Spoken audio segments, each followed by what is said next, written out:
Olá pessoal, mais um vídeo no canal Vene Casagrande, um vídeo com informações do Flamengo que encerrou a preparação para pegar o São Paulo nessa quarta-feira no Maracanã, jogo 9h30 da noite, jogo importantíssimo para o Flamengo nesse Campeonato Brasileiro, segunda rodada, e a gente vai trazer aqui o provável time, o que o Tite esboçou para pegar o Tricolor Paulista. Vamos também falar sobre Gabigol, porque tem novidades envolvendo o caso dele com a Justiça, que ele ainda está suspenso, e também futuro dele, porque tem clube paulista de olho querendo o atacante do Flamengo.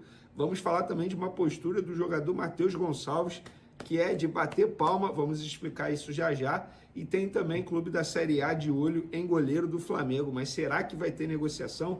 Isso tudo e muito mais, deixa eu ver se aqui no meu roteiro eu esqueci de falar alguma coisa. Não, isso tudo e muito mais. Ah, tem sim, galera! Estão dizendo por aí que Palmeiras e Flamengo no final de semana será torcida única, ou seja, só a torcida do Palmeiras. Isso não procede. E eu vou falar para vocês qual será a capacidade disponibilizada ali para o Flamengo, o número de ingressos que a torcida rubro-negra terá à sua disposição. Isso tudo e muito mais no vídeo de agora, mas antes é o seguinte, vou começar falando do Gabigol, porque o GE subiu uma matéria, o processo de Gabigol para obter o efeito suspensivo no Corte Arbitral do Esporte, o CAS, ganhou mais um capítulo. A acusação enviou a documentação e agora o atacante do Flamengo aguarda a movimentação do Tribunal da Suíça para saber se terá ou não condição de jogo. Lembrando que no dia 2 de abril, a defesa de Gabigol enviou a documentação necessária para abrir o pedido de efeito suspensivo.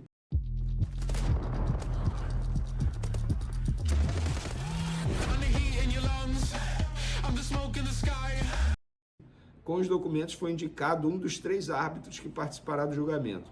O mesmo processo é feito pela acusação, que está acusando o Gabigol no caso, que também enviou a documentação e indicou o seu árbitro representante somente na última segunda-feira, no último dia do prazo estabelecido pelo CAS.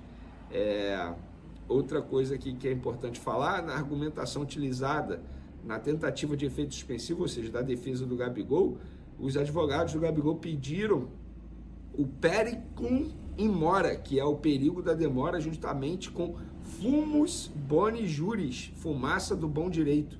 O pedido é que o processo seja analisado com celeridade, já que uma eventual perda de tempo pode fazer com que Gabigol cumpra grande parte ou até mesmo todo o período de suspensão que lhe fora imposta. Então, aí, ó, Gabigol segue impossibilitado de treinar no Ninho, jogar com a camisa do Flamengo, mas há quem diga que o Palmeiras, mesmo assim, quer a contratação do jogador. Pelo menos quem falou isso foi Caio Ribeiro, comentarista do Grupo Globo, Ele diz o seguinte, abre aspas, o sonho do Palmeiras para substituir a saída do Endrick é o Gabigol.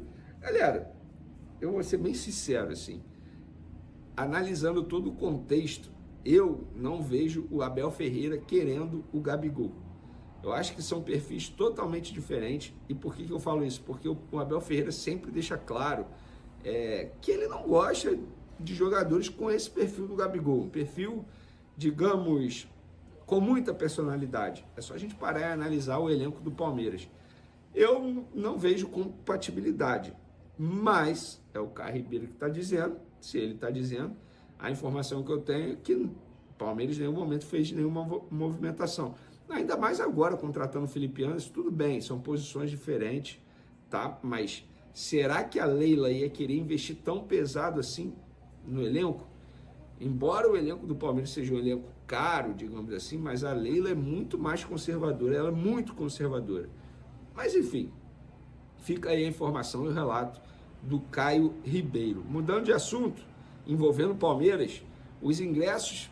Fake news, isso de torcida única entre Palmeiras e Flamengo no Allianz Parque no final de semana não procede, até porque os ingressos para torcer o Flamengo para o jogo contra o Palmeiras no final de semana serão vendidos pelo mandante, o time paulista no caso, tá? Que é o mandante do jogo. O Fla recebeu a informação que a venda dos 1.700 bilhetes começará na quinta ou na sexta, tá bom? O valor será R$ 140 inteira, R$ 70 meia.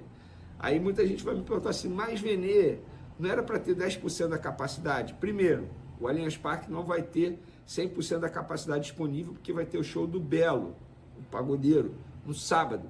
E uma parte da arquibancada não poderá ficar disponível para esse duelo com o Flamengo. Além disso, o regulamento diz que deve ser no máximo 10%, respeitando a capacidade limitada pelos órgãos de segurança no local. O Flamengo usará reciprocidade no retorno, no Maracanã, como sempre fez. Tá? É óbvio, o Palmeiras não está disponibilizando 10%, está disponibilizando menos, cerca de 5%. No jogo da volta, no Maracanã, o Flamengo vai fazer a mesma coisa com a torcida do Palmeiras. Mudando de assunto, vamos falar do Matheus Gonçalves, que teve uma postura, digamos assim, muito boa. A verdade é essa, tem que elogiar a postura do Matheus Gonçalves. Eu soltei lá nas outras redes sociais, no Twitter, @VeneCasagrande, Instagram, @VeneCasagrande, tem também TikTok, @VeneCasagrande7. O meia Matheus Gonçalves conversou com a comissão técnica e pediu para atuar pelo Sub-20 do Flamengo nessa quarta-feira contra o Palmeiras, pelo Brasileirão Sub-20, e depois voltará a treinar com o elenco profissional. A ideia do jovem é não ficar sem ritmo de jogo. A última vez que Matheus Gonçalves jogou foi no dia 30 de março, contra o Nova Iguaçu, quando foi acionado por Tite no segundo tempo e ficou 7 minutos em campo. Em 2024, Matheus Gonçalves disputou apenas 4 jogos, entrando todos no fim do segundo tempo, e nesses 4 jogos ele somou apenas 34 minutos em campo. É muito pouco, um jogador que tem apenas 18 anos e ainda pode jogar pelo Sub-20. E por que essa postura tem que ser elogiada? Porque a gente sabe que no meio do futebol existe essa vaidade entre muitos atletas. Eu não vou generalizar e dizer que é todos, até porque o Matheus Gonçalves não está sendo. Existe essa vaidade. Ah, não, já sou profissional. Ah, não, já disputei Campeonato Brasileiro pelo Red Bull Bragantino. Ah, não, eu vou descer nada. Descer é muito ruim. Isso aí, pô, eu estou dando passo atrás da carreira. Não. Na verdade, o atleta que faz isso, no caso o Matheus Gonçalves, ele está indo muito bem, bola dentro dele, e partiu dele, porque ele chamou a comissão técnica para conversar, ele pediu, porque ele não quer ficar sem jogar, ele não quer ter ritmo de jogo. Muitos atletas no lugar dele não fariam o mesmo, com medo de ficar desvalorizado. Nossa, tá voltando para o Sub-20 porque está sem espaço no elenco profissional. Não, o jogador tem que jogar. Se ele ficar sem ritmo de jogo, vai ser pior para ele. Ele jogando no Sub-20 e ele podendo ser acionado por Tite em eventual oportunidade, ele vai tirar proveito melhor dessa situação. Então, parabéns ao Matheus Gonçalves pela postura dele, postura digna de uma pessoa, de um jogador que está correndo atrás para poder evoluir na carreira. Valeu, Matheus Gonçalves. Agora, se vocês perguntarem a minha opinião, sim, ele deveria ter mais oportunidade, sim. Ah, mas o Lohan está na frente dele. Eu não acho certo. O Lohan está vindo agora, o Matheus Gonçalves já está aí há muito tempo. O Lohan é melhor que o Matheus Gonçalves? Beleza, pode até ser, mas o Matheus Gonçalves é ruim de bola? Muito pelo contrário. É tratado como joia aí, ó, por muitos. Então, acho que o Matheus Gonçalves deveria sim ter mais oportunidade com o Tite.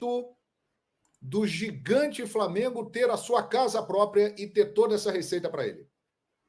Pois é, acho que o exemplo que nós temos aqui é o Palmeiras. Você vê o salto que o Palmeiras deu graças a uma arena nova. Então, quer dizer, o Palmeiras tinha uma TV menor, patrocínios ali inflados, né, pela Crefisa, mas ele tinha também uma receita de estádio sócio-torcedor que hoje coloca ele junto do Flamengo, são os dois maiores aí em exploração de estádio. Então, essa questão o Flamengo não tem. O Flamengo ele tem hoje um match day, que seria receitas de bilheteria no Maracanã, mais o sócio-torcedor de mais ou menos 260 milhões. Você fala, pô, é muito dinheiro.